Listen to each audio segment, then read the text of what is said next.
Hello, everybody.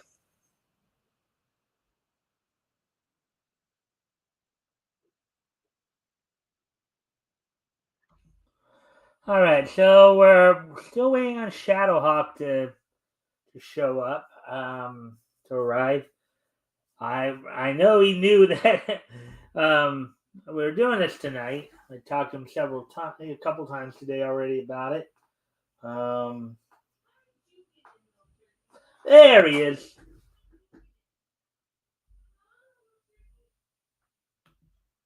Hey, Shadowhawk. Hey, Mike. Sorry, man. I was trying to get here earlier, man, but the dinner ran a little late, and I just finished up right before I got on here. I'm so sorry, man. No problem. Are you just on your phone, or did you finally get a computer? No, I'm still on my phone. How do I sound? Okay. Okay, so basically you can't do both at the same time then basically, right? From your phone. No, yeah, I can't show videos, and Or you can't say anything in the chat or anything like that. Um well, I can monitor the chat yeah, all right. But you and could but and if talk. let's say I wanted to give you the opportunity to share any links or anything like that, you couldn't do that, right? No, no, yeah, I don't have that ability at the moment. All right. So how's your day going? Mm, better now. Um, it was a long day at work, and Yeah, yeah, I know yeah. you had stopped in at Doc's stream this morning, and then of course you had your usual work with Rex as well. So, um, Yeah, yeah. Well, when I'm at work, I pop my earbuds in, and then I can like if somebody's live streaming during the day, I can pop in the chat and just say hi, and what have you. You yeah, know, yeah. and I know that when we talked about it before, I know you were under the impression that we'd probably be doing like all horror comics. Actually, what I can tell you is that there weren't, at least at this point where we're at, December 1939, there weren't mhm. actually a whole lot of horror comics out yet. There were a Hmm. few like Landor, Maker of Monsters, and one of the stories we will hit up. Why I don't think it would be classified as horror comes kind of closer to it. Weird stories of the supernatural. So there may be some horror elements in Okay, that. I mean that's I Yeah. yeah. It doesn't have to necessarily be gory horror comics. You know what I mean? Weird tales of supernatural, sci-fi. That's Yeah. I'm into all Well, that. you know that these were anthologies that were mixed anthologies back in the golden age, right? You'll have a Oh, little bit of sure. everything. Yeah. So Yeah, yeah. so Dude, and tonight we're gonna be. I love anthologies. I don't know why people fucking talk crap about them. Well, I kind of like them too. You know, they're interesting in that. They're interesting in that. You know, because they have, particularly the ones back in the 30s there, and in the golden age and all that. Oh, yeah. They really did do a pretty good job at times of putting a lot of stuff together. So Yeah. tonight we're going to be going over the one book that went on sale from Fiction House in December of 1939, which would add a cover date, I believe, of February 1940. Jumbo Comics, Volume 1, Issue 12. Among the features that we'll probably be doing, the aforementioned Weird Stories of the Supernatural, Sheena, Queen of the Jungle, um, Oh, yeah, Wilson of the West, and I think the other one that has, and I'm not sure because you know they also have in that particular issue they've been also, I guess, doing a comic book adaptation of the Count of Monte Cristo. We might do that if there's time, albeit since I haven't been following that story as much, it might seem a little weird reading it like coming in the middle of it. But and then so basically what I, for in your case, what I'll have you do is, as we're reading, feel free, if anything, whether it's the art or whether it's the art or whether it's the story, feel free, if anything catches your attention, of course, feel free to comment and or ask questions. I'll obviously try to answer the questions as best I can. Feel free to comment if anything grabs your attention. Um, Okay. Well, I don't want to try to talk over the top of you, though, Mike. yeah. Well, just kind of because I'll be reading the comments. I'll be reading them in character, so I may even kind of stop to ask you questions if but if anything grabs your attention, just feel free to chime in and say, hey, look at that, or something, and then we'll Go. stop for a moment and talk about it, because All that's right. part of it too. Part of it's also the commentary and looking back on what we've been reading. So Yeah. I know there's unfortunately not anybody in the chat right now, and I've already shared out some of the links to people, both in general and specifically. So let's see, what time is it now? Let's see. Well, I thought Rex was going to come by too, but I'm not sure I because he's invited planning. him, but I invite. Did he tell you Well, that he? he's planning on streaming later too with Ryan, so he might want to get some rest. Yeah. Well, I mean, I invited him too. I mean, obviously, I'm not trying to push it on him. Like over the past couple of weeks, he's been kind of seems like he's been kind of upset that he feels like people are kind of pushing on him, and that wasn't my intent at all. But anyways, let's see. We're actually at 7 minute Rex mark. has just been grumpy the last couple of weeks because he knew the his work season was coming to an end, dude. He's been that's been on his mind a lot. It's Hmm. it's all good. He's already talked about it, live and stuff. So it's all good. All right. Well, even though there's nobody in the chat as of yet, you want to introduce yourself and maybe talk. I know you can't share any links, but if you want to mention any projects you're working on, kind of tell Sure. everyone who you are and all that, go for it. I'm Shadowhawk, known as Shadowhawk, Shadowhawk Backs, and then now Shadowhawk Talks. Um, I've been in CG since June of 2018, supporting every campaign and indie creator that I can. I've got my own project I'm working on that I think is a really cool idea that nobody else has actually hit on yet. Um, You got an I idea for a had, comic book, you mean? huh? You got an idea for No, actually, it's something different, dude. That's why I'm still trying to keep it under wraps. uh, But I've got like I don't know, 18 months invested into it, hmm, and a bunch of money uh with an artist and stuff that I started the project with. hmm. But now, You're just not ready to fully promote it yet. You just don't feel it's done yet. well, dude, it's the problem. The problem I got is that now, like when I first started this, which was like a year and a half ago, Mm-hmm. if I'd have been able to pump it out and get it out within 6 months or whatever, Mm-hmm. it would have been fine. But Mm-hmm. now, the level of the art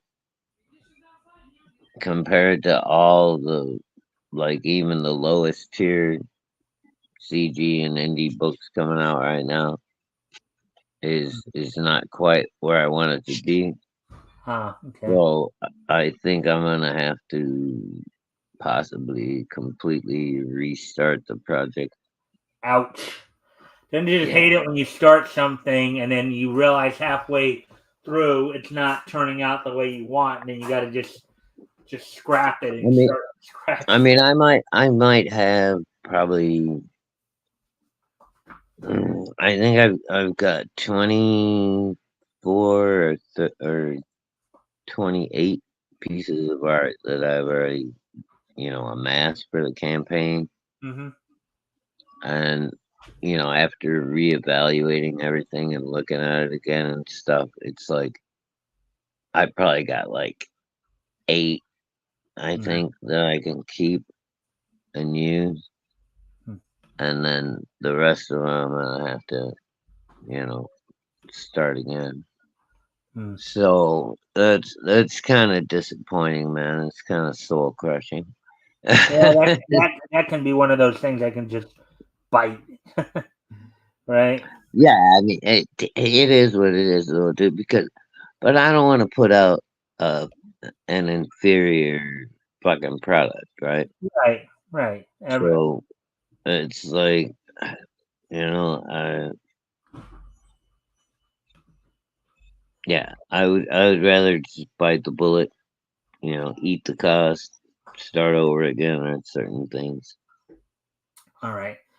So you ready? You ready to take a look at what Fiction House put out back in December of 1939? Yes, I am. All right. So let's first share the screen, pull up the All right, material, I'm and gonna of mute course, for just a minute, Mike. I'll all be right, right back. all right. So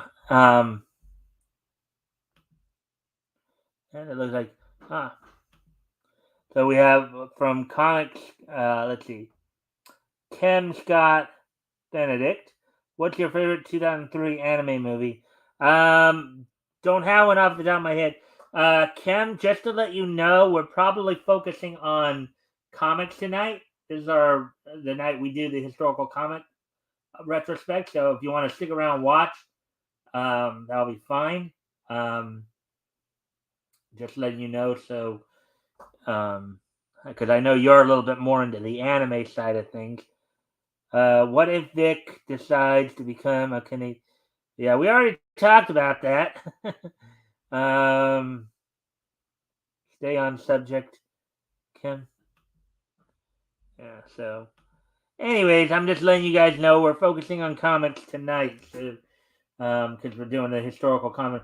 Of course, if you guys can help out by liking and sharing the stream, see if we can get some more friendly people in here. That would be to engage.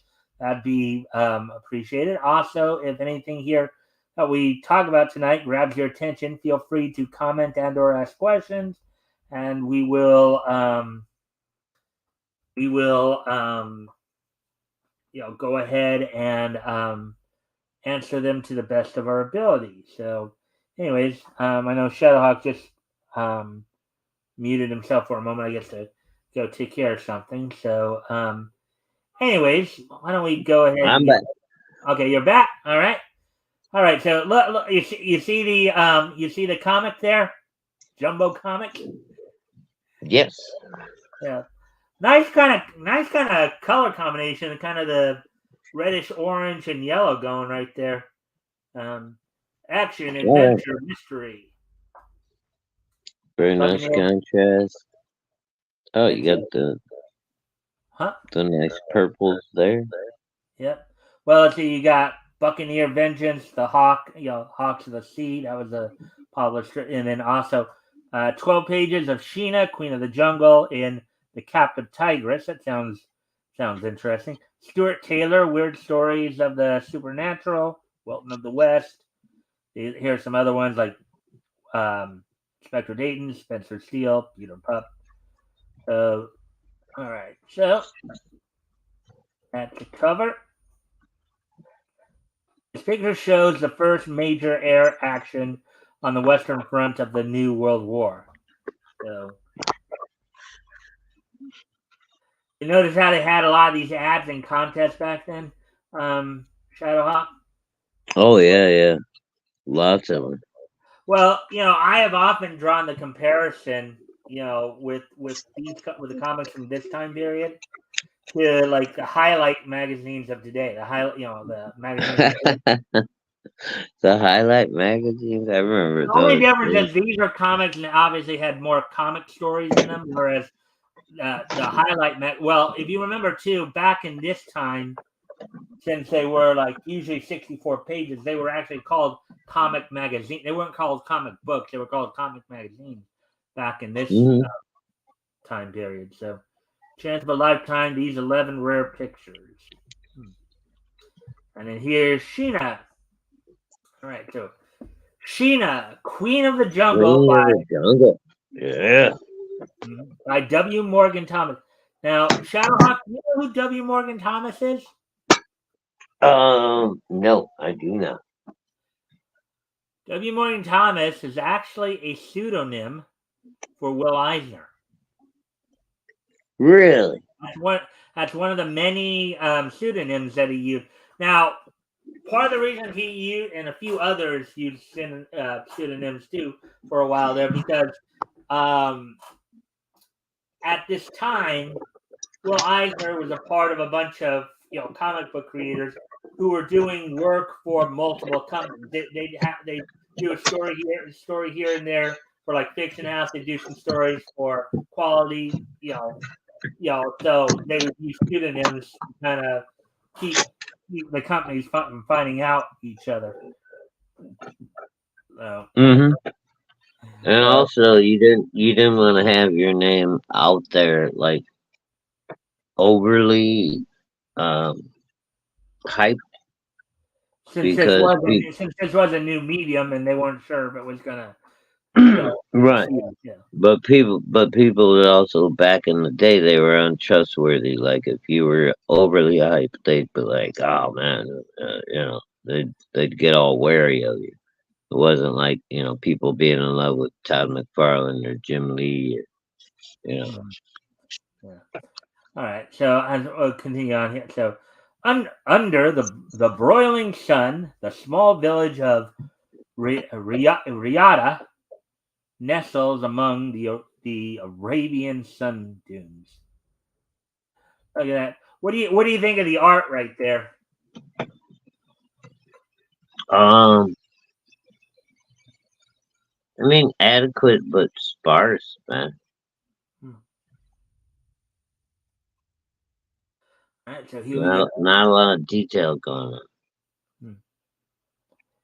I don't know. I find it kind of cool, but then again, I'm not as much a comic. I didn't say there's anything wrong with it. It's like I said, it's adequate, but it's kind of sparse. It's conveying the story very well.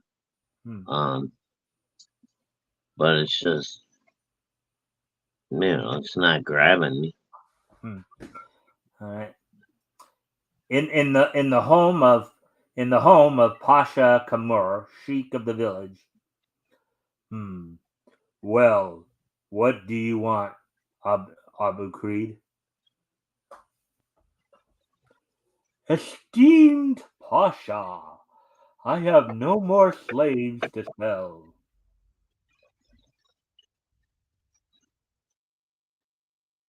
I know of a new place to get them strong, healthy ones. Well, what are you waiting for? Go get them. Why bother me? I need money, and as you are the wealthiest in town, I beg a loan. You will be well repaid, for I'll bring you a white golden-haired girl slave. She is very beautiful.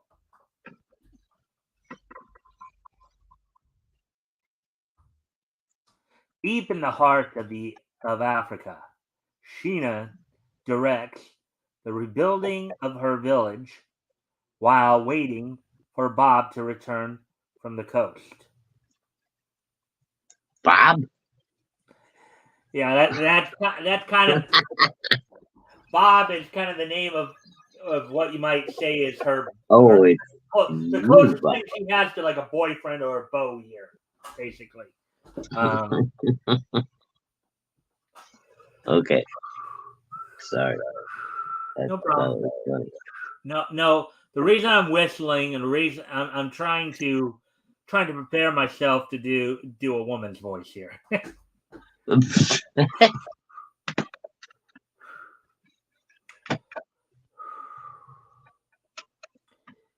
It is so lonely without Bob. Oh well, He'll be back soon. Let's go for a swim. Eek, eek. When you're the only one doing the voices, having to do some of these transitions, like for example, from a woman to a monkey, can be can be quite taxing. Uh, let's see. I'm just the only reason I'm just seeing if there's any more comment. No. All right. Continuing on then as we meanwhile in the tangled shrubs, what was that? What was that? What was that? uh, meanwhile, she's. Yeah.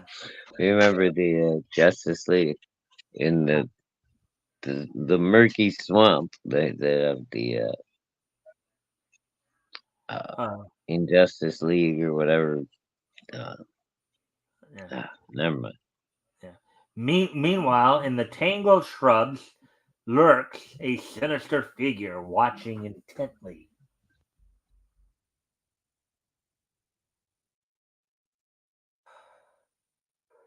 The water was grand.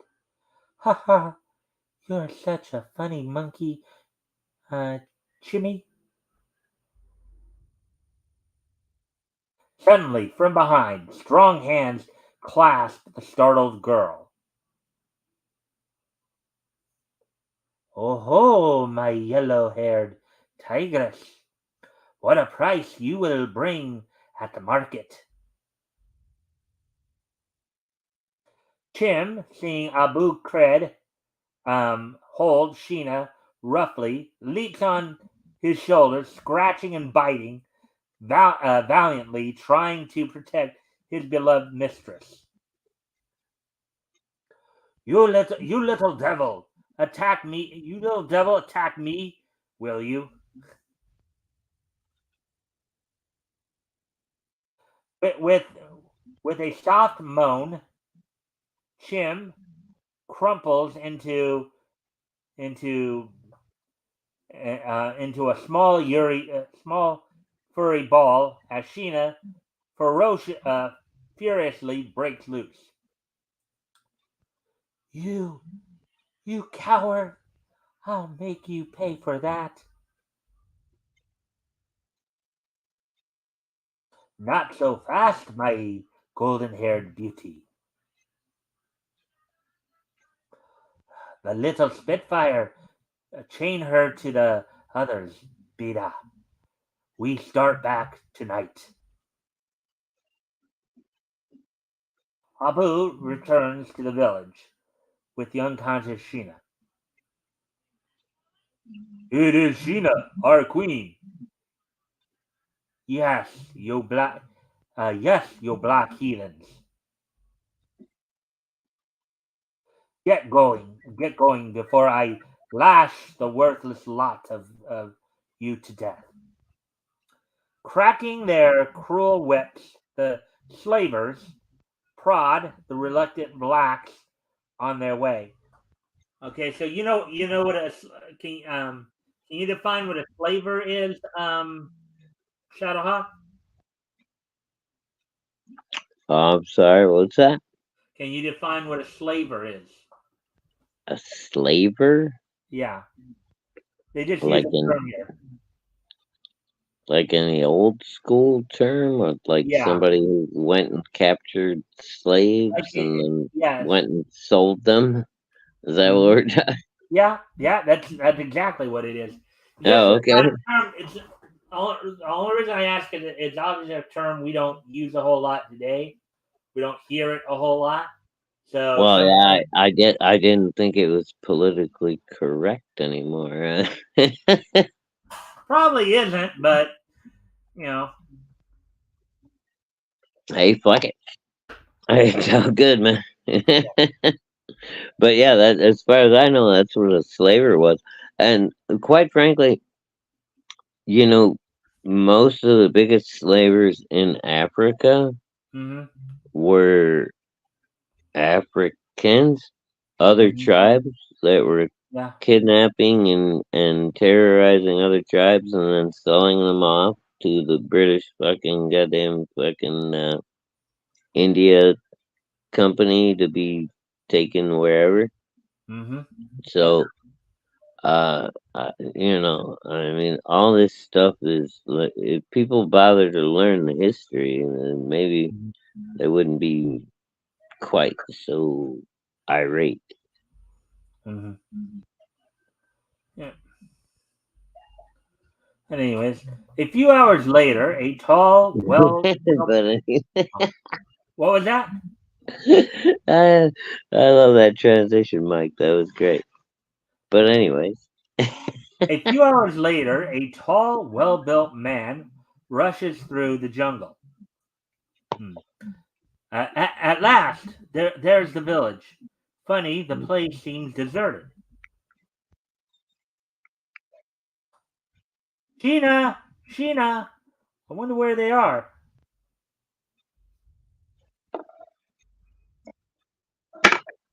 Sometimes the way they draw these panels can be tricky. Trixie Bells. But Bo- Buona Bob, evil has befallen us. What has happened, aged one?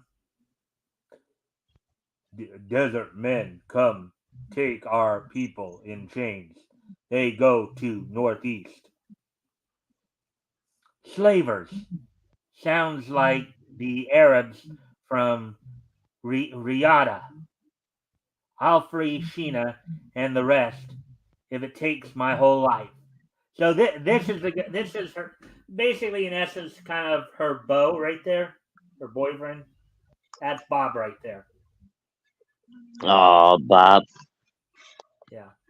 Right. he's our hero. Yeah. Meanwhile, Sheena, bruised and weak from loss of blood, collapses. Bob follows close behind, shooting game for food and sleeping in the trees. After days of marching on the hot desert sands, the slaves reach the markets. Ho, Abu Kred fulfills his promise.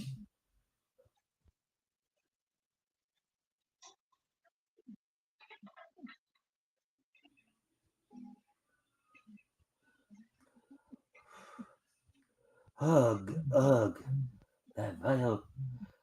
No, no, no. Ugh, that vile person brings more slaves. Look, a white girl. Ah, ah, she is beautiful. I will make her my wife. Yeah, something tells me that's not going to go over too well with a few people here. Right there, Shadowhawk. Yep. You are getting old and ugly, Karen, while she is fresh and young. I will wed her at once. Now, of course, as we know in Arabian culture, particularly for rulers like shahs and sheiks and all that, it's Mm. permissible to have multiple wives. Oh yeah. We shall see, Pasha. We shall see. Now, do you know why I cut my hands like that? No. That's not exactly a word bubble. That's more like a thought bubble. When it's like thoughts or whispers like that, I'll cut my hands like this to kind of differentiate. Just so you know. Oh, okay.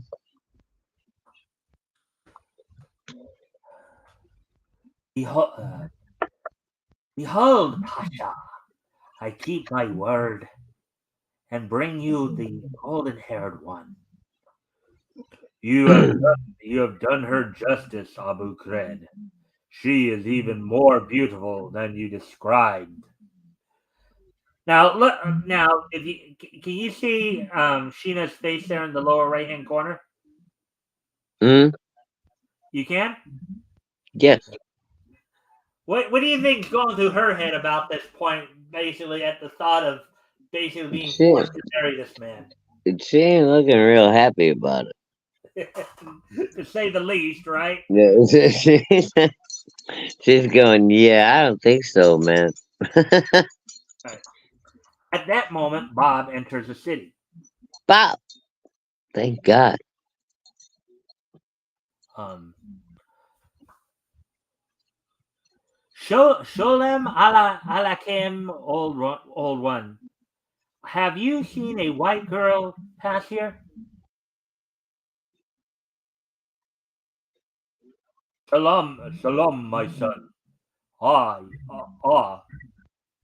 I have, led by that swine Abu Kred, the slave trader. They are at the Pasha Timur's palace. Quickly finding the palace, Bob raps sharply on the door and summons a guard.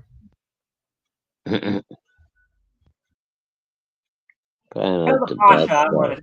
Oh, I'm sorry. Go ahead. I'm just gonna say probably not the best idea. Tell the Pasha I want to see him.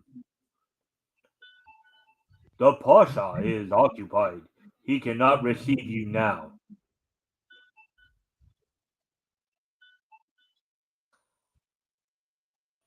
I said I wanted to see him. One side. Oof! The enraged Turk leaps at Bob, who fells him with one blow. Look at that! Good action scene. Hey there, Rashad. Yeah, very nice. Rushing through the walls, Bob finally finds Sheena. Bob! Sheena! Bob. But,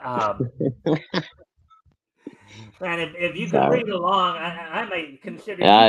That's too tiny for me to read, dude. I was Yeah, just I fucking know. around. By the prophets, by the prophet's beard.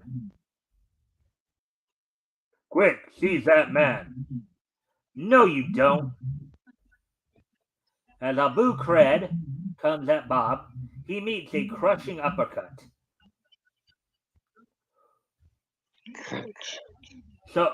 So you want to play too, fatty? Oof! After unfastening Sheena's chains, the couple hurry towards an event or an exit. Bob, look, Pasha's guards. We're trapped. Suddenly, a door opens behind them, and a beautiful woman calls out, "Quickly, in here!" Or wait, quickly, in here! Oh boy, not hard to do two different women at the same time. Hurry! There are horses waiting downstairs. The next issue of Jumbo Comics goes on sale February 1st. Oh. Who are you, and why are you helping us? I am Karen. I was the Pasha's favorite till she came here. When she is gone, I will again win him back. Hurry, Bob! The men are coming. Now I'm getting back into the swing of things. Allah speed you. Putting the spurs to their horses, the couple thunders from the courtyard, scattering the guards like leaves. Look at that.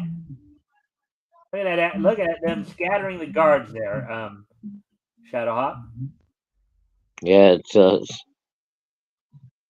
Throughout town and out on the desert, they dash, urging their mounts on towards freedom. Now, these are horses, though, not camels.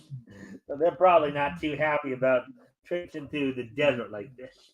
Oh, yeah. Well, I know Well, they look, have you get some Arabian battle there. horses, right?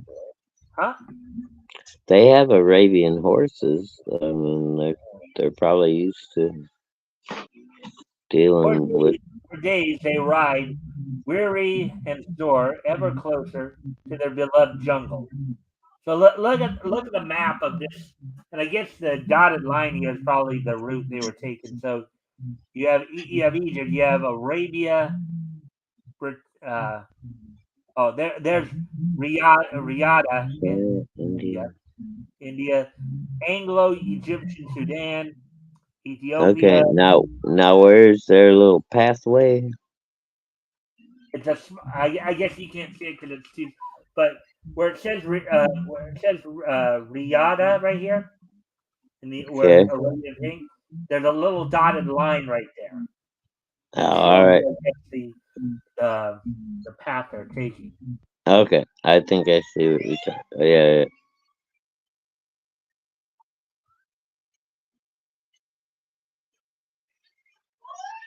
I don't. I like maps. I think that's cool Yeah, when you can see like where your characters are headed and stuff. yeah, yeah. Look, Gina, beyond those mountains is our village. It is a, it is all gone, Bob. The village, the people. We are all that's left. Yes, we must start anew, but nothing will ever separate us again. And look at that scene right there. What did I tell you? Oh yeah. Something going on at your house there, Shadowhawk? Ah, my daughter upstairs making noise. Sorry, bro. Is I got is she a teenager or is she younger? I got a small house and I've got teenagers. They make noise. Ah, okay. In their next adventure, Bob and Sheena go to the land of the elephants. Don't miss it in the next issue of Jumbo Comics. All right. So here's Peter Pup. So how did you like that first story there, Shadowhawk? Any commentary you want to give on the Sheena story? Yeah, it was interesting. It was about what I expect out of uh that time for comic books. Ah, Um, Rick's here. Hey, Rick, Cross Comics. hey Um, Rick, hell, and of course, to the chat, if you guys haven't already, if you guys can help out by liking and sharing the stream, see if we can get some more, friendly people in here to engage, that would be terrific. And if anything here grabs your attention, feel free to comment and or ask questions. We'll try to answer the questions to the best of our ability. So with that, I continue on here. We're going to do a little humor here with Peter Pup. This one's a little bit more of a humor story, I believe. So, a posse searches for Peter and Tiny Mite after their escape from jail. That'll be hard to get even with fly swatters and butterfly nets.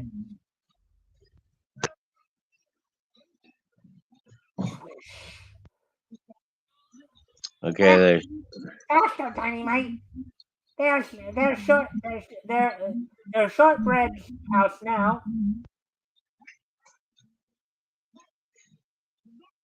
Hey, shortbread, open the door. Ring, bang. That's shortbread. kind of a ironic name to have, huh? Not so short. wow. Uh, Hello, shortbread. How are you? How are you? Peter Pup, and Tiny Mite. Hello. Let's see. Come on, come in. I'll show you my trophies for bravery and hunting prowess. Gee, he's strong and brave. He's the one to help us free our shoe.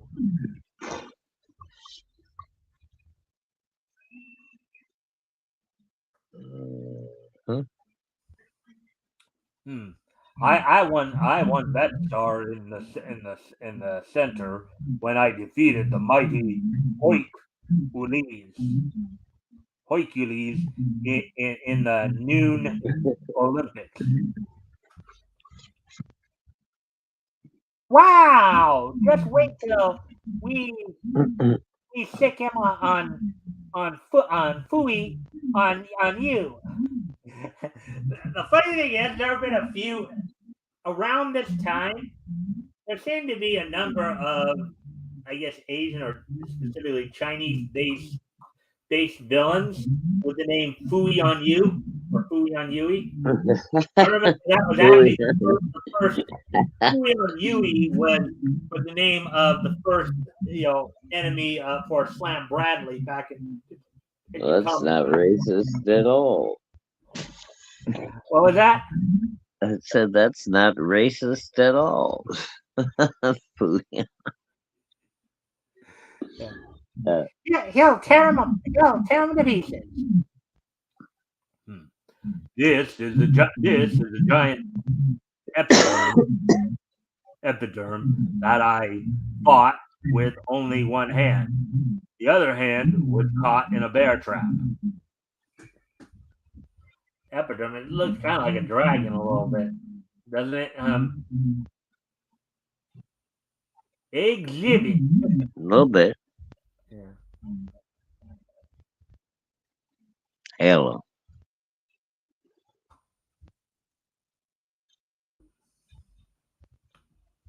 That's it. Oh, we have a. Oh, Tim. Hey, Tim. Whoops.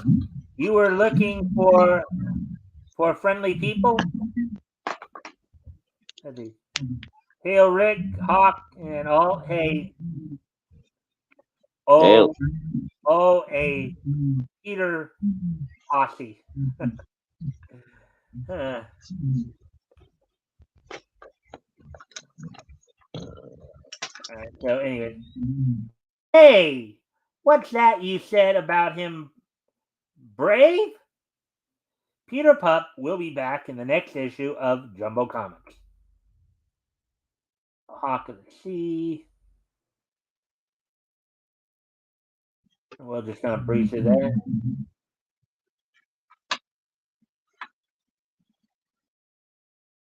Kind of interesting color schemes they use here. Pretty bright, easy to kind of. And in this particular case, the way they did the narration on and the dialogue is pretty clear. The scan's pretty good here. Yeah, they used to use really nice, bright color palettes. You know? All right. Wilton of the West by Fred Sand. Like, there's another map for you there of Texas, or a portion of Texas. While riding the range, Wilton finds an old map. An old man. Why?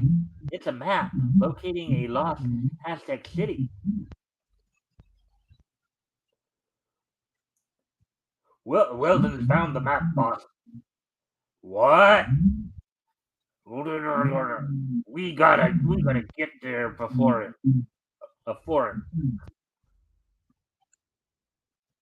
With his pal Snorty, Wilton he heads out over the mountain.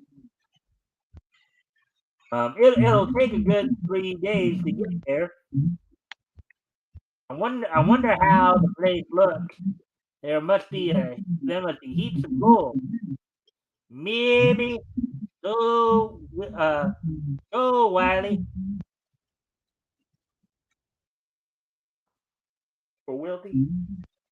Uh, the two men struggle over winding, treacherous trails through the towering mountains and finally ride into dense forested country.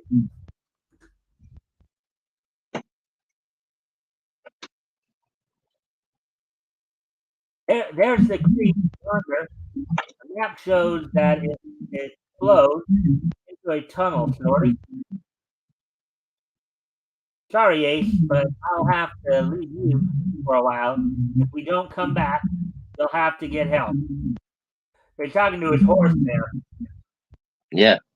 Well, that's how you draw a horse. You just draw the face and not the rest of it. What was that? Nah.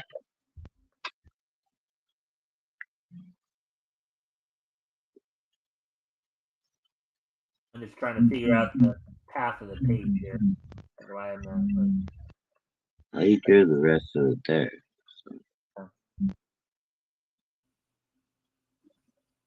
Now where to enter that tunnel? At the other end, we should find the treasure city. This stream is not very deep. We can easily wade through it. Looks like we'll have to turn back, Wiley. The cave in here. Let's try swimming underwater. We can't stop here.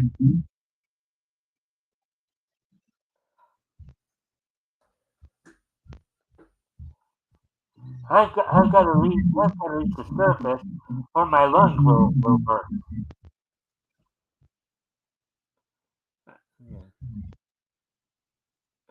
Boy, I don't think I'd be able to go through that again. I hope Shorty made it.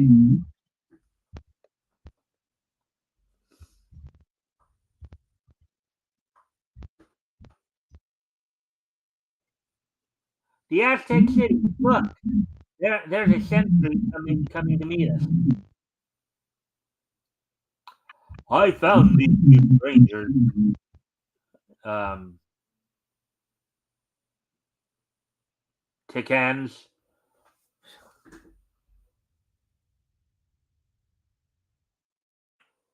Most likely they are spies. Throw them into the snake pit.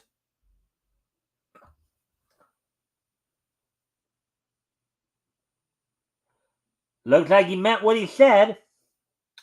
Several white men spying on spring onto the ceremonial stage and point their guns at the frightened worshippers.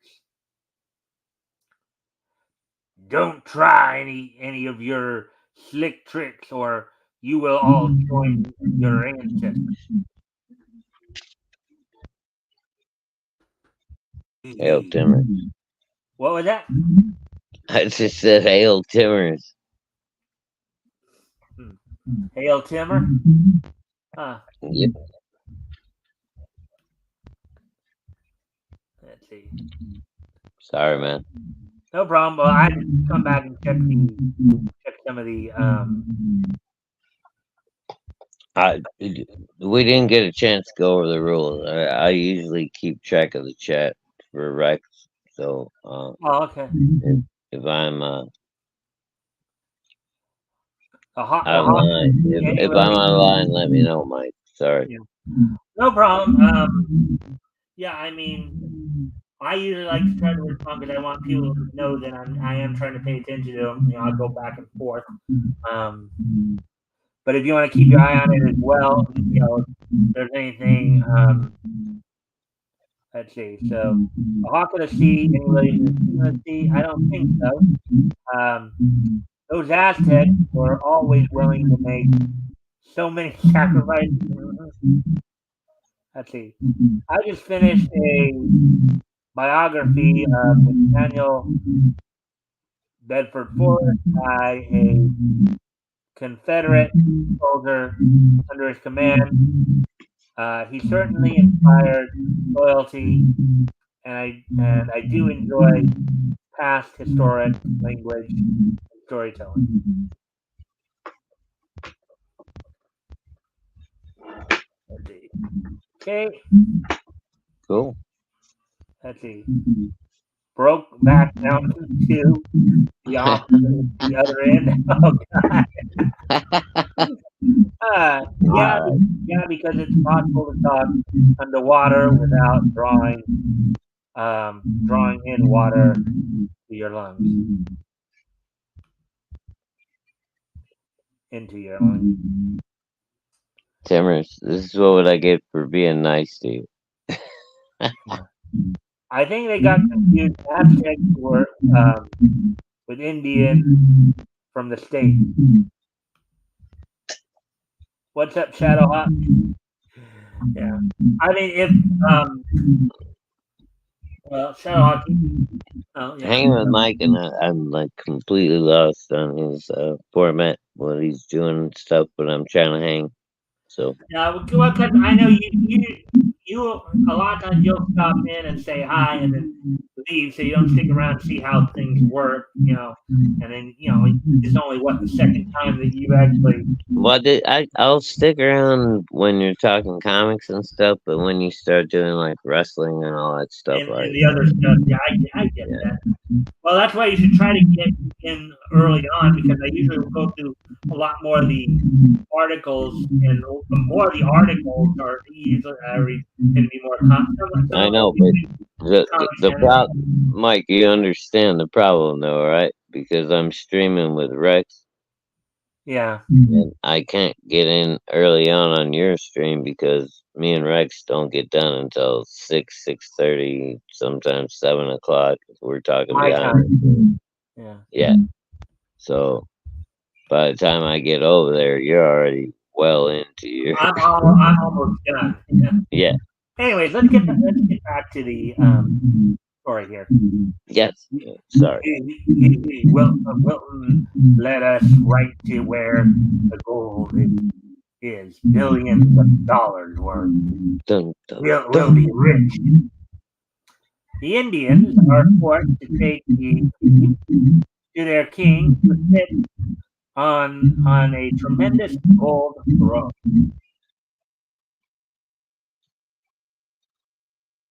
Boy, Oh, that thing's made of millions of gold bricks. Welcome, strangers of the underworld. While the thieves are led to the ancient ancient monarch, Wilton slips away with his partner. We've got to go do something to help that unsuspecting king. Let's get those horses. I've got a plan.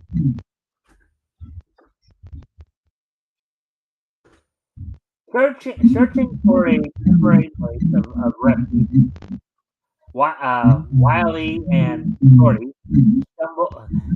Wiley and Snorty stumble upon the entrance to the sacred um, cannon. Uh, yeah, canyon, scattered about the grotesque masks and signs of sacrifice. Snorty, those Aztec savages are superstitious, which gives me an idea.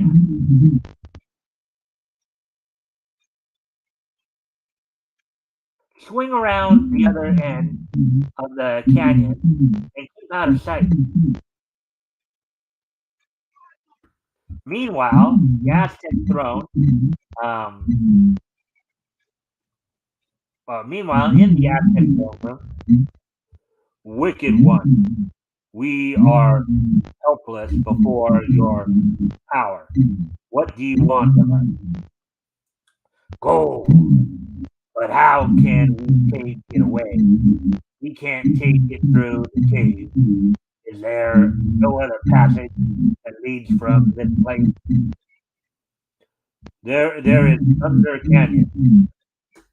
Anxious to be rid of the greedy adventurers, the Aztec king gives them a fortune in gold and has them escorted to the canyon. The only problem is that when you get into the greedy, it gets more greedy, right? Right there, Shadowhawk. yep. You just get rid of greedy people, they just get more greedy. Suddenly, a strange figure appears from the canyon. Stop! I am the god of the canyon. Turn back, or you shall all be destroyed.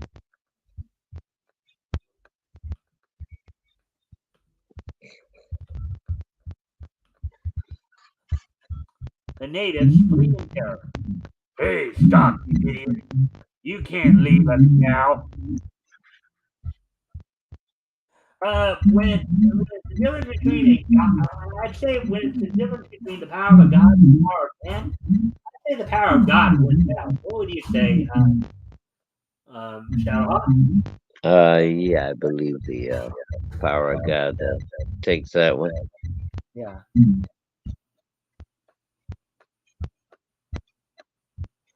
Go before. Go before. Wait.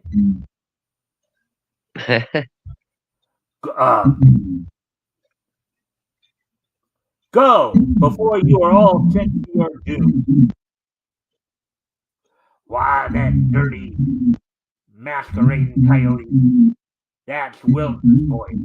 I'll kill him. Suddenly, another figure rides out and fires a perfect shot through the crook's cannon.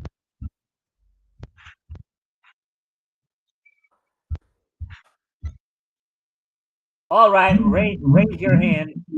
We're taking you to the king so he can deal with you in his own way. Meanwhile, the emperor and his warriors ride madly over the treacherous rocky hills after the thieves who have stolen his sacred emerald. Let's see.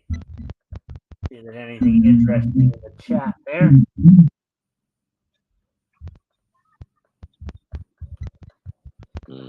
Hey, you got static in my distortion. You got distortion in my static. The distortion is sometimes of Mike's echo. It might be coming from you. Yeah. I wonder how much research they did. Answer probably none. For that time period, Tim, I don't think they Getting did a late whole lot now of research. anyway, Mike. I'm gonna mute and just hang out for a while. Okay. In return, our hero gives them the clap. Laugh out loud. I kind of feel like they are just making bleep up about the Aztecs. Well, yeah, I don't. Again, Tim, I don't really think there was a lot known about by people in the states. I don't think there was really a lot known about the Aztecs back then, back in the 30s. So you might have a point there. You have two microphones active. He is supposed to have two turntable and a microphone, not two microphones. See, JR. Distortion ended when Hawk muted. Yeah, so it was coming from him then, probably. And if you guys can help, if you guys haven't already, if you guys can like and share the stream, see if we can get some more friendly people in here to engage, that would be appreciated. And feel free to comment and or ask questions. We'll try to answer the questions to the best of our ability. So, after them, they must not escape. Come on, Snorty. We've got to travel faster to outrun those Aztecs. We're in a dangerous canyon now. I get the feeling maybe the chief probably Shadowhawk, if you're still listening, of course, I know you muted to try to cut out the distortion. But my guess is that the chief may have directed them into Thunder Canyon for the sole purpose of trying to not get rid of them as in getting them to leave, but more like get rid of them in a more extreme way. You have any comments on that you'd like to share? on that theory?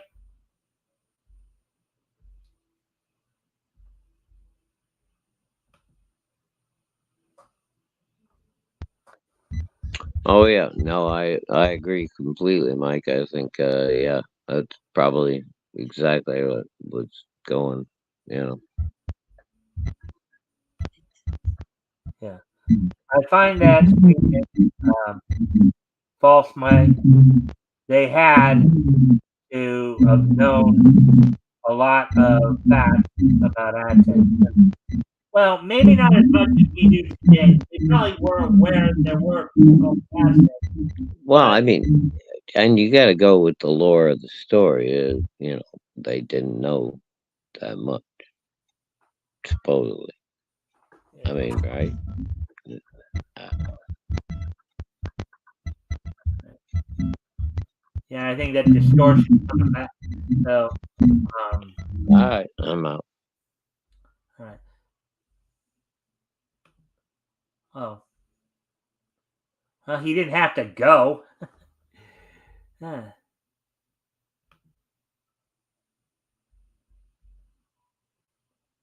Hold on a sec, guys.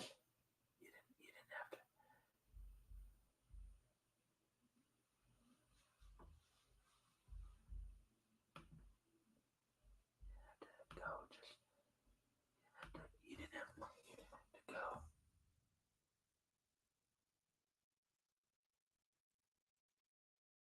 Oh, go.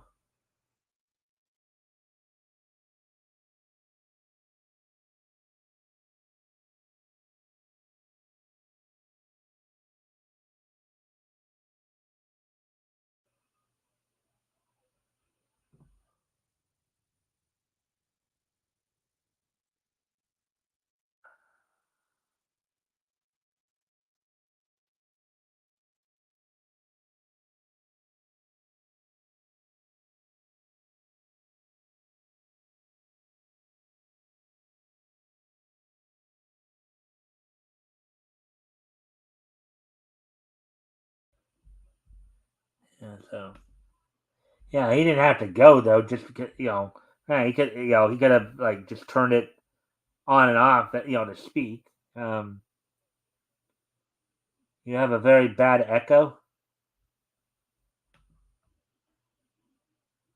Possible they thought, quote, who reads this and just made things up, or it just dumb kids. They will believe anything.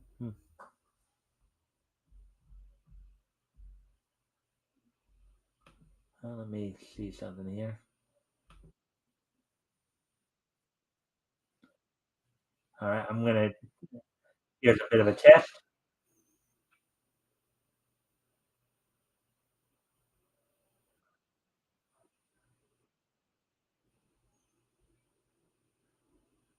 Echo.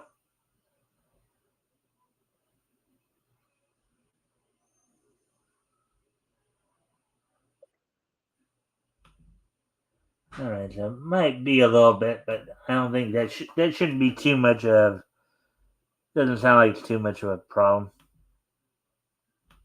Anyways, we'll continue on. Hopefully,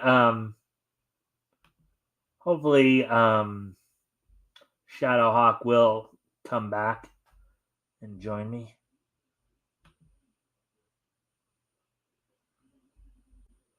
All right, see my comment. Yeah, he saw it. Come back. Feel free to come back if you want.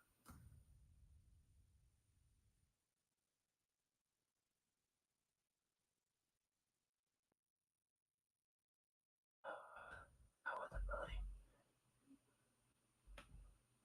All right. So, anyways, let's see now.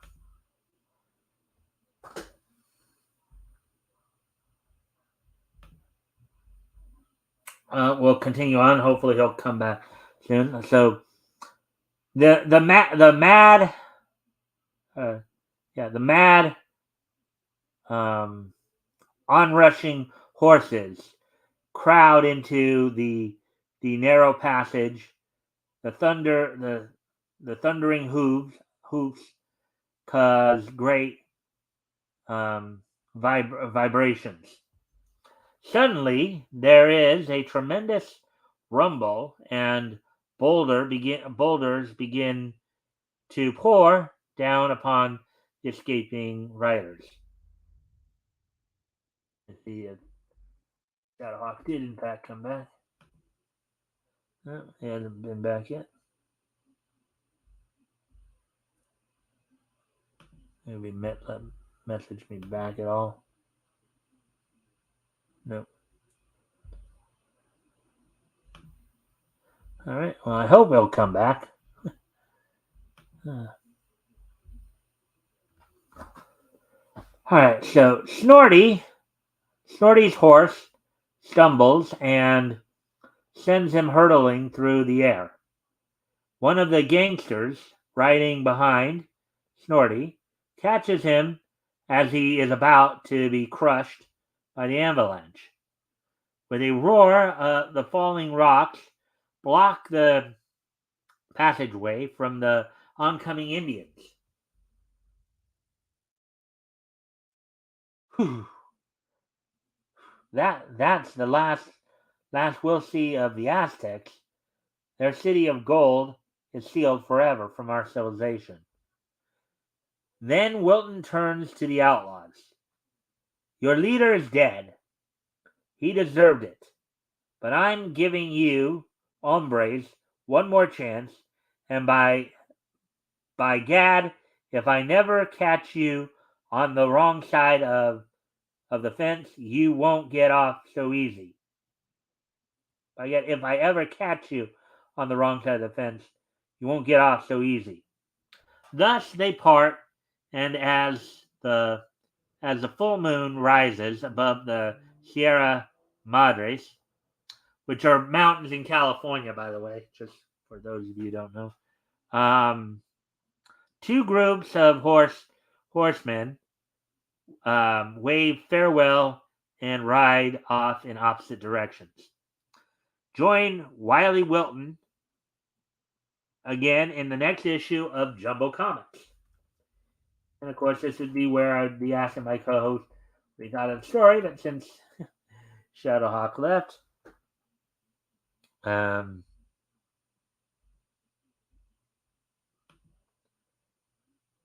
that name is awful.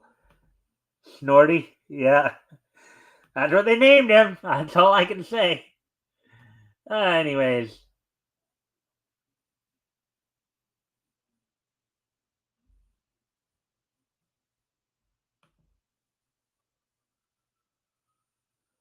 Yeah, alright. Alright, so anyways, as we get ready to move on to the next article then.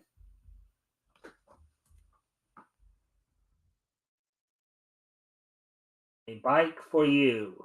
There's a Thunder God. It is a text story from Lynn on here. Stuart Taylor in Weird Stories of the Supernatural. And this is, I think, the one story that I think Shadowhawk really would have wanted to check out.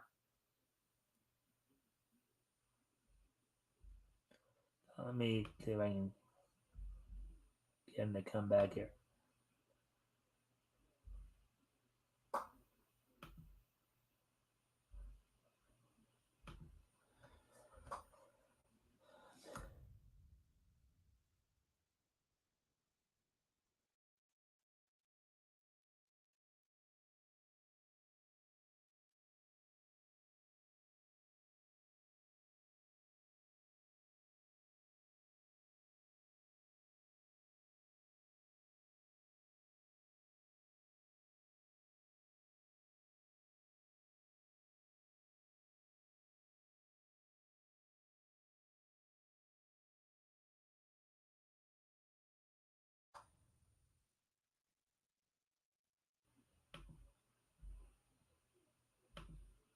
All right. So, anyways.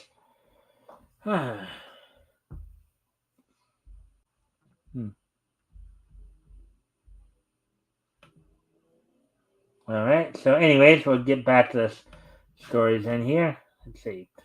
So, as we said here, Stuart Taylor in Weird Stories of Supernatural. Inventors of a machine that can transmit a human through time. Stuart Taylor. Hmm. Well, Tim, if you're still in here, would you like me to send you the link? Would you like to kind of step in for Shadowhawk? I can copy the link and then send it to you, and if you want to come in and co-host. Otherwise, I guess I'll just do the show on my own here.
All right.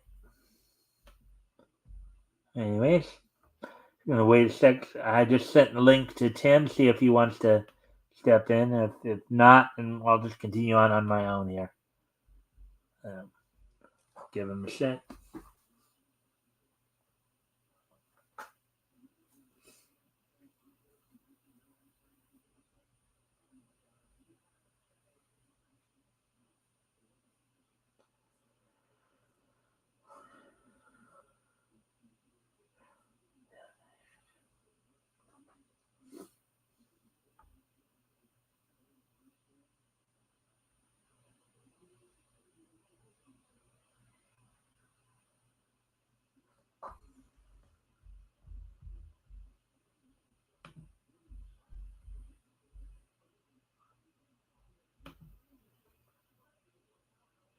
All right.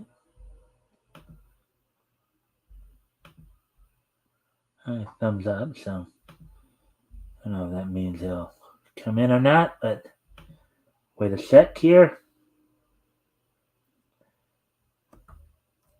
All right.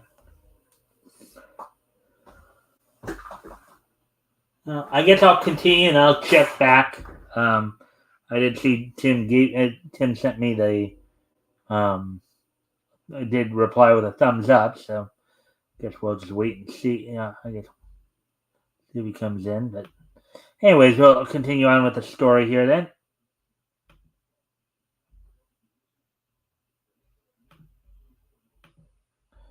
So, inventors of a machine that can transmit a human thought, a human through time, Stuart Taylor and Dr. Hayward are sent back into the 14th century. They find themselves in an old castle. Inside a gloomy room, an old monk works surrounded by chemical apparatus. By the powers of the eternal and the strength of my magic, I, the monk, Scarpo, shall transform this drab metal into gold. So the guy was I guess, was trying to practice alchemy there.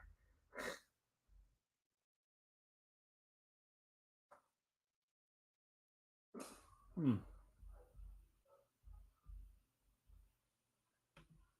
Ah, there's Tim. Oh, no. Hey, Tim. Hello. So now you get like 2 of the next 3. Get a step in for Shadowhawk, and then you'll be back here 2 weeks from now. Yeah, it's cool. What have you been? What have you thought of the selection so far? I know you had quite a bit of criticism for. Oh, you mean the fact that they probably didn't do any research about Aztecs? They probably thought, well, who reads this crap, or kids will believe anything. That's what I thought. Yeah. Yeah. Did you catch any of the Sheena story or no? No, I didn't see any of that. All right. Well, we're continuing on here with the weird stories of the supernatural. So, yeah. So, anyways, the 2 scientists slowly make their way through the great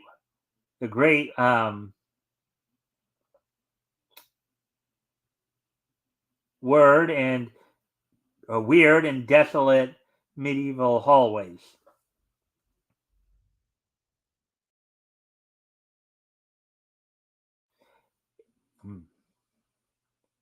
It's good we didn't we didn't take Laura with us. I have a feeling that we're going to see some very terrifying sights. Look, Dr. Hayward, there's an old monk. Failure. Again, a failure again. I have worked in vain. Suddenly, in a flash, never can you transform dross into gold without my help at the price of your soul. I will sell it. The devil himself. The secret of making gold for my soul. The price is fair, I agree. Yeah, that doesn't look like a stereotype whatsoever. That guy with the evil look and the elf ears. Was that like what they thought of, like Asian people or something?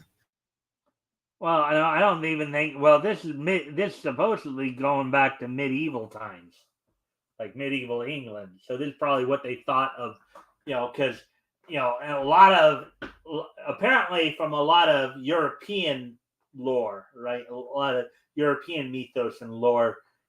Elves, gnomes, dwarves. They all have kind of a Oh, this is a fantasy story.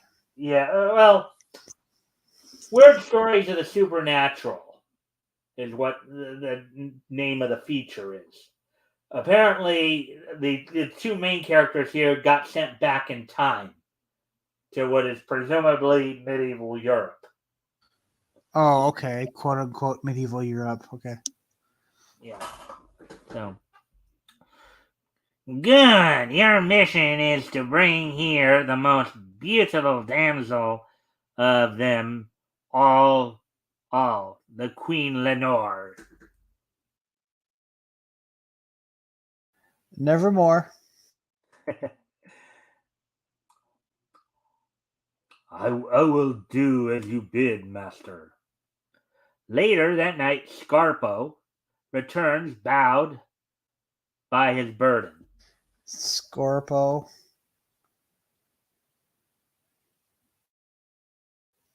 Scorpo. The character's name is Scorpo. Yeah. Okay. Okay. What's wrong with that?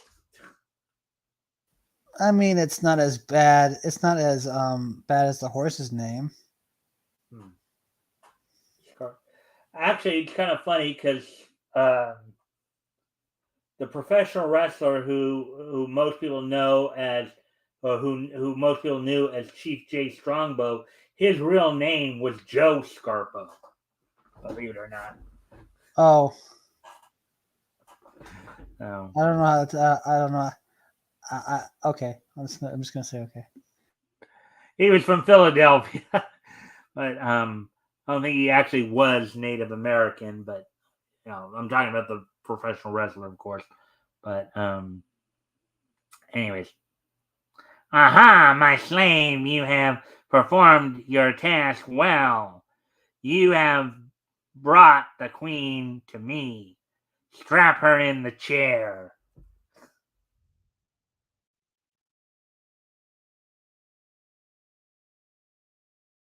Oh, my headaches. Where am I?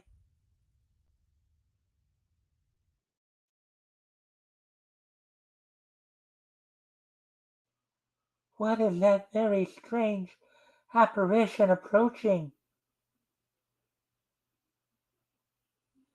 Because of your great beauty, I shall use you as a tool to enslave the souls of men, to reduce them to slavery for my own purpose.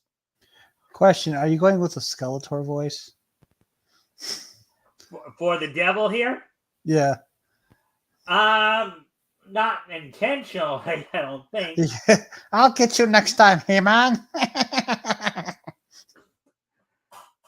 I just had to say that. It's funny. Actually, it's kind of funny too.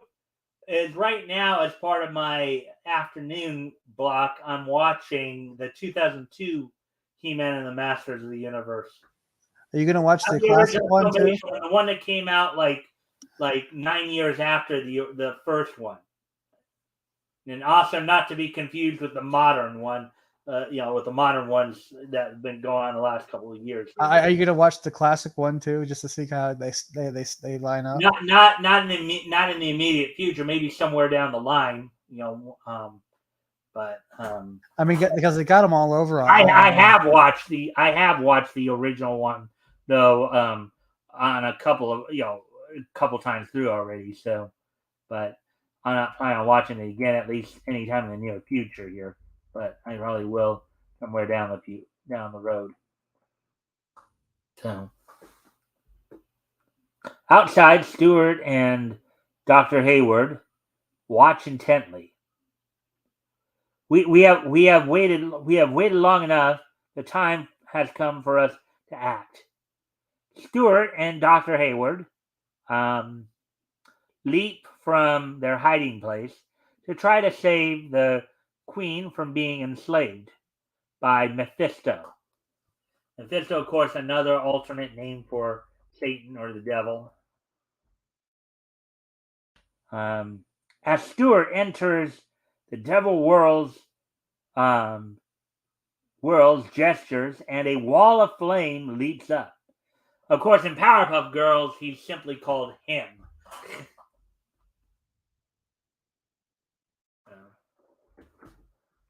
Angered by Stewart's audacity, the powerful Mephisto hurls a ball of flame at him. You scrawny rascal!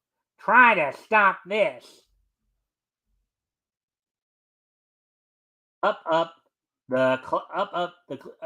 into the clouds, Stewart is dragged, while the battle churns the air into a maelstrom of fury. Despite his size, Stewart fights fiercely. So he's fighting like a giant devil, I guess. Here. Tim? So he's fighting a giant devil. So they're fighting in the clouds now? I guess. And it looks like Cynical Bleat or Woody's here. Looks like he's having a stroke while typing. Yeah. You Jenny Peregrine. All right. So, anyways, high in the clouds above the foreboding castle, Stewart battles the mighty Mephisto. Aha! I have you now. In a moment, you will turn into dust. Who are you? What has happened? Be still, Your Majesty, until I release you. Oh, I've had the most horrible dream. It was frightful. Um, Sit down and rest. I've got to help Stuart now. Hayward is pulled into the sky. Up in the clouds, Hayward sees Stuart's form growing dim in the devil's hands. With a mighty stroke, Hayward stops the devil. As Stuart is released, there is a great blinding flash. Boom! Then everything is still again, and they find themselves on the floor of the castle. Dr. Hayward, are you all right? They don their spacesuits and rush to the gate, there to meet Lenore. There she is waiting at the exit from this gruesome place.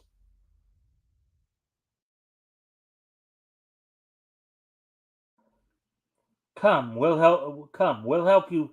We'll help you to return to your castle, Your Majesty. This is my home, gentlemen. You are most welcome. Our work is done. It is time we left. Not yet. What? I want. I want you present at court. Later, step forward, my friends. For your heroism, it is my privilege to knight you both. As the steel strikes them, the hall pulls with a thick vapor, and soon the great castle fades away.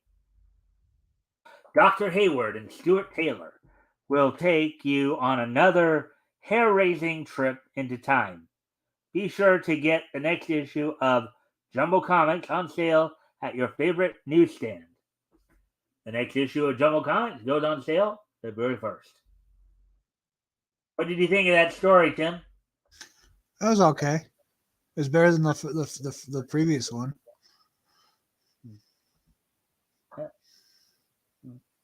More of a fantasy story. Mm-hmm. Yeah. All right. So moving on then. Page 5.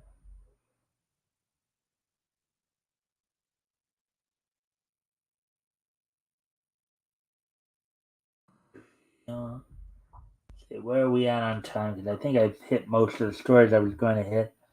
Also going to hit. See if there's anything else of interest here.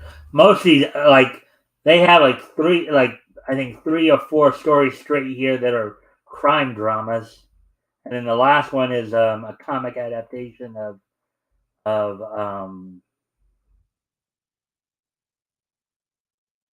Hector Dayton. The last one's a comic adaptation of the Count of Monte Cristo. Let's see, yeah. That might be interesting. But the Count of Monte Cristo Yes. is it right here? You want me to read it then? Yeah, go ahead. All right. So the Count of Monte Cristo. Well, I think they've been running this story for a while, so it's not like we're gonna probably like reading like the middle of it, probably. You know. Um, let's see. Adopted from the classic by Alexander Dumas. Picturized by Jack Cortez, I guess. Yeah, have you ever seen The Shawshank Redemption? Yeah, it's a pretty good film. Huh? I said yes, it's a pretty good film. So there was that one scene where one of the prisoners found a book. It may have been this one, in fact, kind of Monte Cristo. I think you're going. The Count of Monte Cristo by Alexander Dumbass. And everybody started laughing, right? Because he was mispronouncing it. And then, Tim Robbins' character goes, "Excuse me?" Yeah, by Alexander Dumbass. That's what it says right here. And then he looks at the book and he goes, "No, that's Dumas. You might actually like it. It's about a jailbreak." And he got, educational then. I don't know if you remember that scene or not, Tim. Yeah, I remember that. I remember that scene. Yeah. So anyway, one fine morning, the carriage of Madame Valafort appears. Suddenly, the horses become frightened by a bee. Maddened, they charge forward. A runaway carriage. The horses must be stopped, or they will be killed.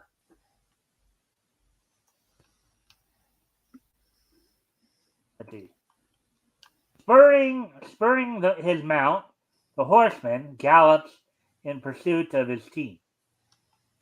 Recklessly, he plunges into their midst and expertly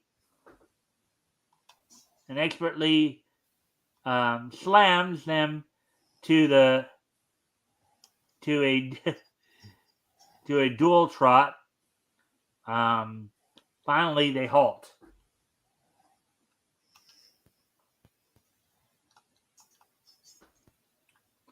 I hope you were not hurt, madam. No, thanks to you. I am Madame Villefort. You must visit us.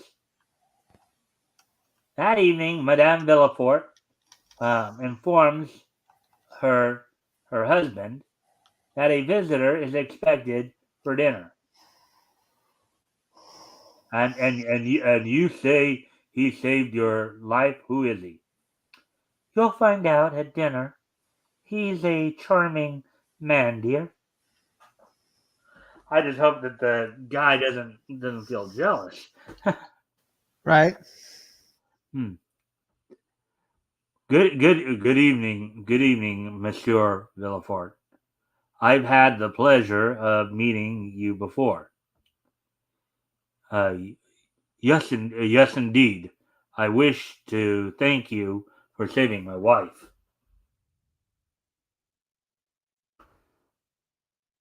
It was nothing.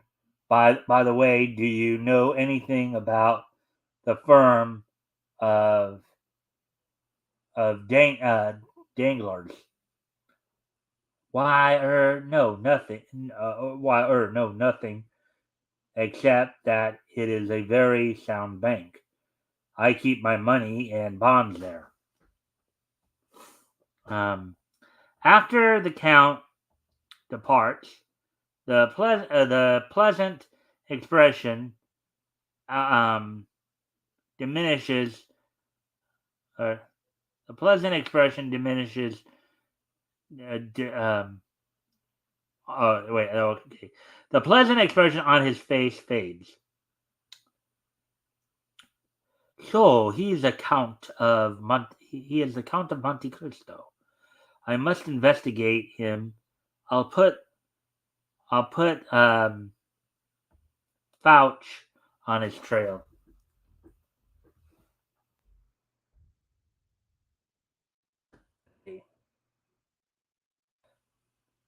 Prosecutor Villefort has determined to secure information about the I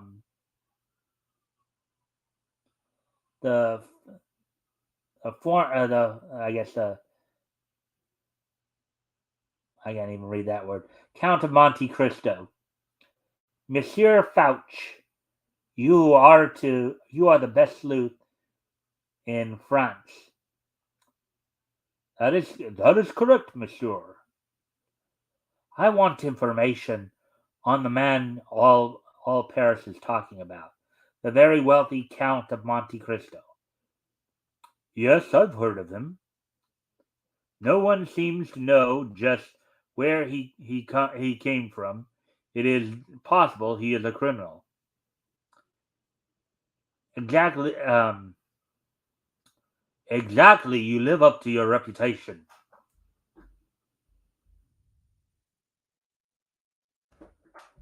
It is my job to be suspicious. I'll have your data in a few days. Fauché goes right to work. That night, the famed detective steals into the Count of Monte Cristo Cristo's home. So, and Tim, what does the term steal mean in this case? Steal? The sneak? To sneak, to covertly enter, right? Yeah. Let's see. Let's see.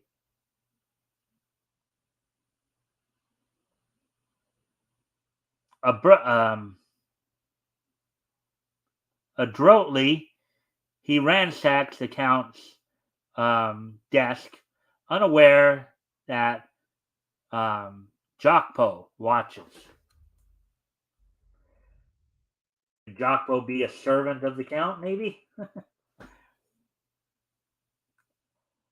Oh, I have found a very important clue. I'm lucky indeed. In the office of Baron Danglars.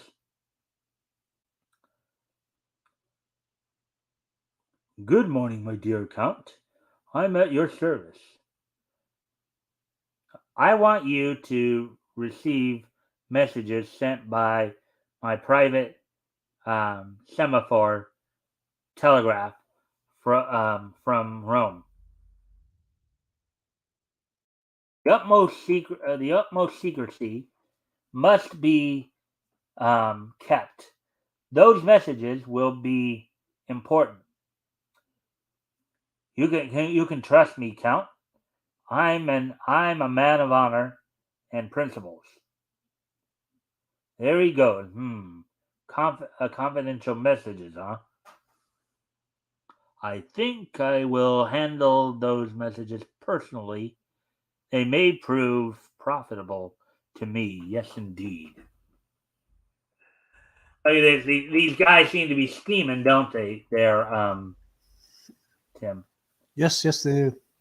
I guess this is actually the first part of the story. I've read the Count of Monte Cristo before, so I think this is actually they're starting the story. I've forgotten how the story even begins. Really, I know he would attack windmills and they imagine they're giants, or because he was a little crazy. Remember? I don't remember that part, or maybe I could be thinking of the Castle of Amontillado too, but I know that they made an anime adaptation of this story called Gonkutsuo. And they had slightly different things there. A foggy night on the coast of France, piercing a swirling mist, a signal light sends a message to a lonely mill. The signal has come at last. Here, Gaston, take this letter direct to Paris. Hurry. Clattering over the lonely highway, a dark rider heads his galloping steed northward to Paris.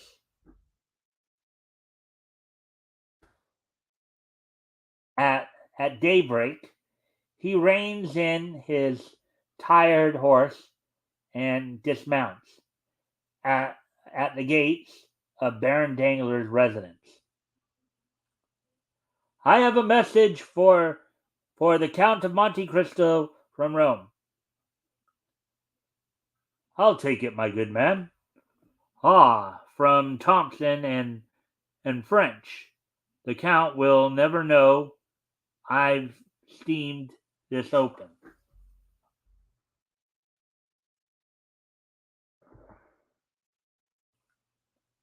So they advise him to buy heavily in Anglo-Spanish stocks. This is indeed interesting. Danglars immediately visits his confidant, Villefort. I saw it myself. It's Anglo-Spanish. It's going to rise. What is that to us, Baron? Don't you see? He has inside information. All we have to do is follow his example. Buy when he buys. Could this be a possible bait? What do you think, Tim? You think this could be a possible bait right here? Probably. Let's see if anybody's saying anything in chat. Actually, before we do continue on, I do need to step away from the computer for a moment. So, Tim, if you want to, promote, talk to the chat, promote any projects you're doing, this and next thing, I'll be right back. All right. Oh, shit. Right now, I think Melvin 3 has probably less than 15 days. I think it probably has like 14 or 13. So get it while you still can. I'm planning to do an Ashcan in the near future.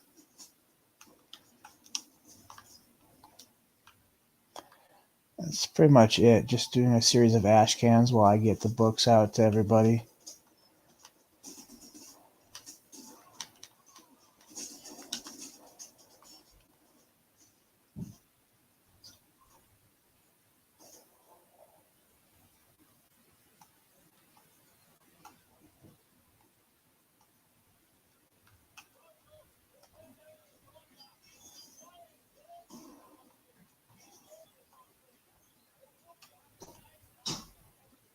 Nothing too exciting.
Tim, you there?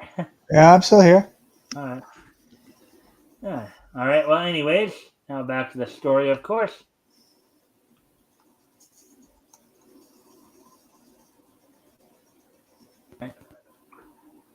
I saw Danglars. I say, Danglars, you are a very clever man. Here's some money. Invest it.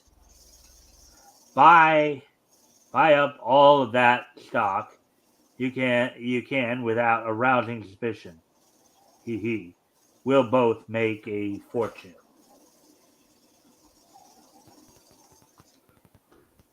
A new face graces the illustrious home of the Count of Monte Cristo. The comely and mysterious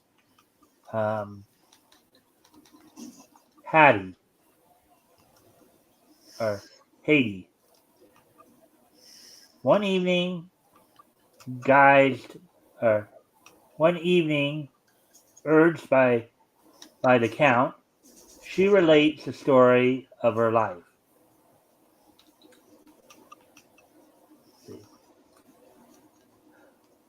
You bought me as a slave in Constantinople, but in reality I am the daughter of Ali Pasha, a princess until my father was ignominiously betrayed. During a terrible war, my father ordered ordered his household to be moved to safety.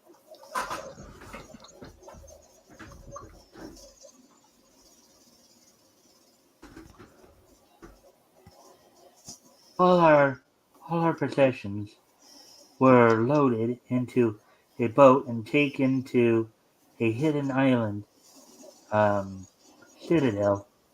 My mother and I went also. We arrived at night.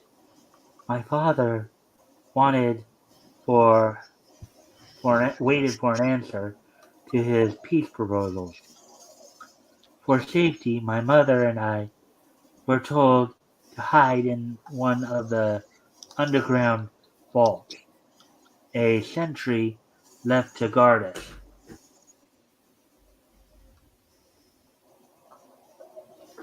Soon a trusted French envoy of my father's arrived with good news. But as soon as the guard relaxed, this base traitor ordered his men, who he had hidden, to slay our faithful servant. He he laughingly informed us that the enemy would pay him more. Treachery. Yep. With me in her arms, my mother fled through secret passages and escaped. Enraged at his betrayal, my father um, fought valiantly until he was killed. Mortier or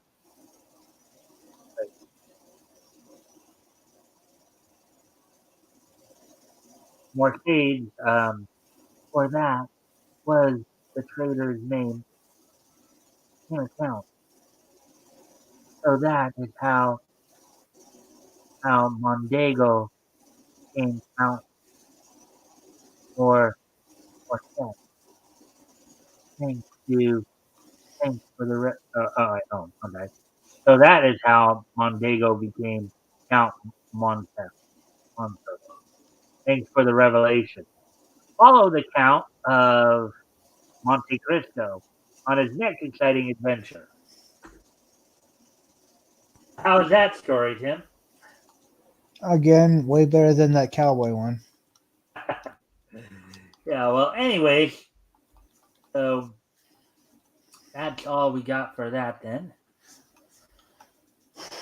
So, so overall, what I know you came in a little late, so you didn't probably hear the Sheena story. But overall, what was your overall impression of the story you read tonight? Uh, again, the last two ones were the best ones. The last two were the best ones. Yeah. All right. All right. Well, with that, we'll start to wind down a bit here. So we'll go ahead and get ready to do this day in each history. Um, where?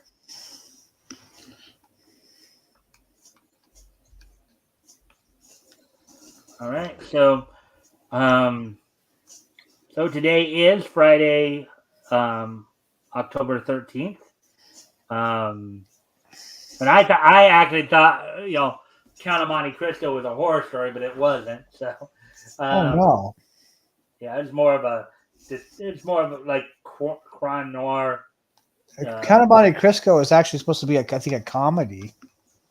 A tragic comedy, maybe. Yeah, because he thought he was delusional and thought he was a knight when he was just some crazy guy. All right. Well, anyways, today, as I said, is Friday, October 13th, 2023.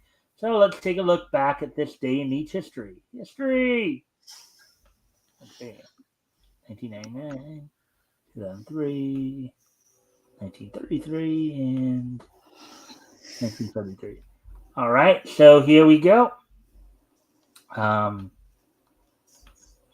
So first off, we're going to head all the way. We're going to head back 90 years ago. As on this date, 90 years ago today,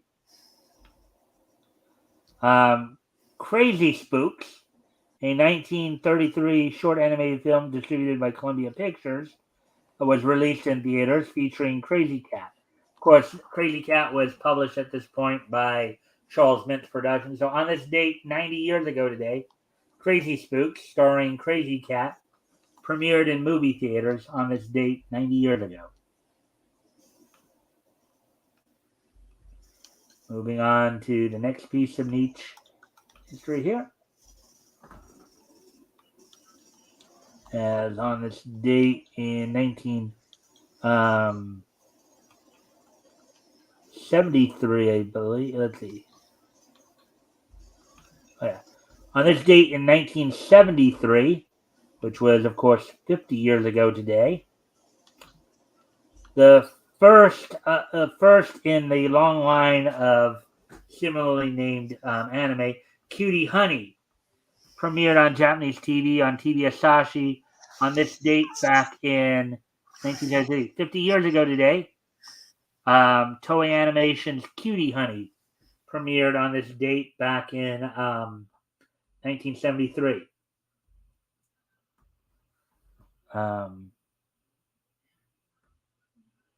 Yeah.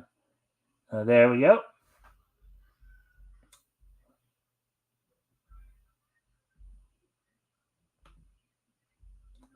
And let's see.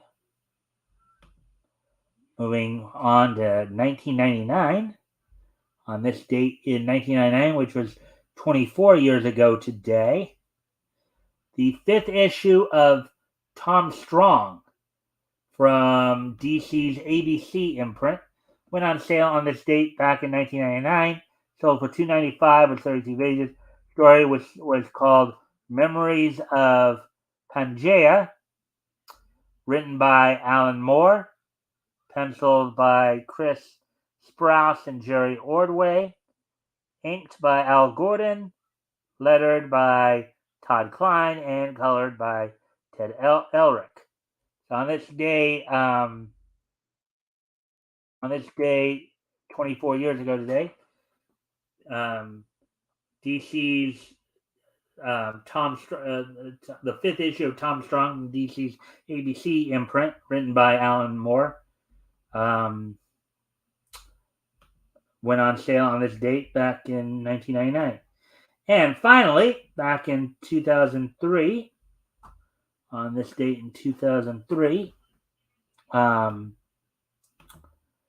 in the Go Home Raw before the No Mercy pay-per-view, WWE held its Monday Night Raw from the Mellon Arena in Pittsburgh, Pennsylvania. The main event saw Goldberg and Shawn Michaels defeat Mark Henry, Randy Orton, and Ric Flair in a 3-on-2 handicap match. Ivory, Lita, and Trish Stratus defeated Gail Kim, Molly Holly, and Victoria in a 6-woman tag match. Booker T, Shane McMahon, and the Dudley Boys beat Chris Jericho, Christian, and La Resistance in an 8-man tag title, or 8-man tag team table match. And the show started off with Rob Van Dam successfully retaining the Intercontinental Championship in a DQ win over Scott Steiner. So that's 20 years ago today. That was the Go Home Raw before the No Mercy pay-per-view that year. So with that, I thank everybody for being here. Hope everybody enjoyed the show. Tim, any final thoughts?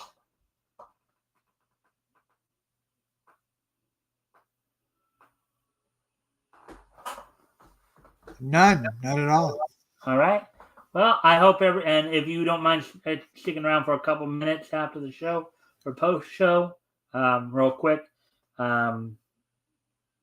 So with that, I hope everybody enjoyed the show tonight. I know we had a little I guess Shadowhawk couldn't stick around too long there, but I do appreciate him trying to come in. With that, I hope everybody enjoyed the show. We'll be back here on Sunday. And, of course, Tim will be back with us 2 weeks from now on the 27th. Be looking over comics that went on sale from, I believe it'll be Hillman Comics. So we'll be introducing everybody to a new company there with, I think, Miracle Comics and Rocket Comics, I think, are the name of the two books there. So, and then, of course, next week, Rick Piper will be joining me as we look over some stuff from Fox Feature Syndicate. So, with that, I hope everybody enjoyed the show, and I will hopefully see everybody back here on Sunday. Bye.